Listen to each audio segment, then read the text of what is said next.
د امریکا ولسمشر او د اسرایلو لومړي وزیر د غزې د اوربند د موافقې په اړه په خبرو کې د نه پرمختګ یادونه کوي او وایي چې د حماس ډله له دې توافق سره هیڅ دلچسپي نه لري.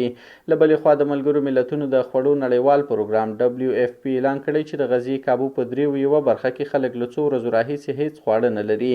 د امریکا ولسمشر ډونالډ ټرمپ د جمعې په ورځ خبریالانو ته ویلي حماس واقعا علاقه نه درلوده چې موافقه وشي او داسې ښکارېده چې هغوی مرګ غواړي او دا واقعا ډیر بد وضعیت دی. په ورته مهال بنیامین نتنیاهو هم ویلي چې اوس د یرغمل شویو کسانو د بیرته راګرځولو او د حماس د واکمنۍ د پای ته رسولو د بدیلو انتخابونو فکر کوي. د امریکا ځانګړي استازي سټیف ویتکاف هم ویلي چې واشنګټن به د غزې لپاره بدیل انتخابونه وارزوي، خو جزئیات نه دي ورکړي. اسرائیل او امریکا دواړو د پنجشنبې په ورځ له هغې وروسته چې حماس د اوربند د طرحې ځواب ورکړ، خپل پلاوي په دوحې کې د مذاکراتو له میز وایستل.